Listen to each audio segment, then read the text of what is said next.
I am here because of two reasons. The first reason is this is an opportunity to learn how the global negotiation is going on at the UN level. So the CBD extended an invitation.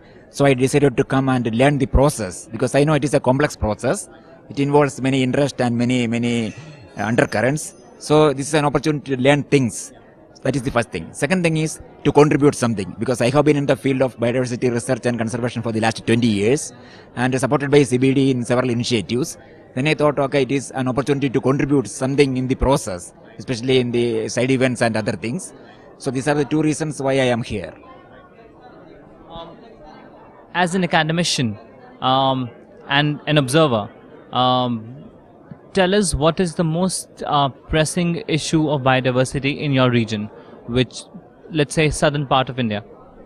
So biodiversity in our region is concerned, it is under threat as all over the world. There are many reasons because the landscape changes are happening, then the aspirations of the people are different. Ultimately, it is related to money. If you conserve biodiversity, what you are going to gain? So that is the question. If you talk about conservation, then we have to take into account the economy. Otherwise, conservation is not going to happen.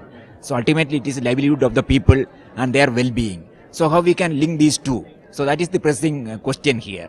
And I think we have to evolve more strategies with very informed discussion and deliberations. Then only we may be able to come up with good ideas. Because there are many experiments happening all over the world. And in my place also, some experiments are going on. But I have doubts regarding the outcomes. It needs further deliberations. So we need good models.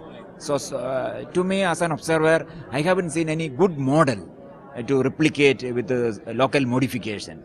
So I think not a lot of discussions and debates are needed to evolve with a better strategy, taking into account the economics of conservation. I think that takes me to my next question.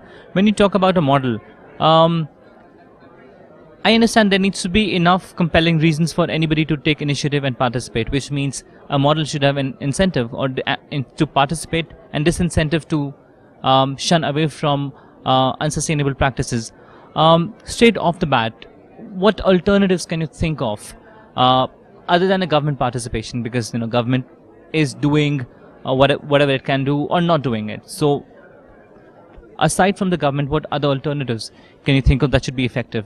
Okay, definitely the academicians they have a role to play because when they educate, especially the academic institutions, when they educate, they must give some priority to cultivate a sense of conservation and also to impart a civic sense that is lacking in our system.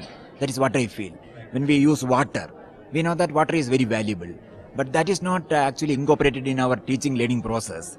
Or if you just say, for example, waste, we generate lot of waste, then throw it around us, then that is going to create problems. So government is doing many things, but as far as the government is concerned, corruption is a big issue that you can't keep away. It is there must be some decency in government machinery that is lacking. Okay, let it be like that. But as citizens, we have an important role to play. But they must be properly educated. You have some rights and also you have some responsibilities. And we are not bothered about the responsibilities. That is one of the main reasons of environmental degradation. That is what I feel. In the discussion so far in COP meetings, how do you actually see this making any difference at the ground level?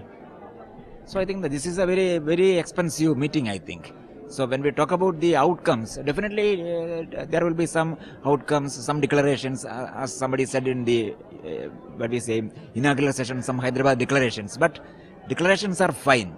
But ultimately at the ground level, what is going to happen? So that is the ultimate thing. And I have some doubts, but it all depends on the commitment of the people involved. If the government is committed, if the people are properly aware, then definitely there will be some result. But this type of events are essential to bring people from different parts of the world because the world is now very complex.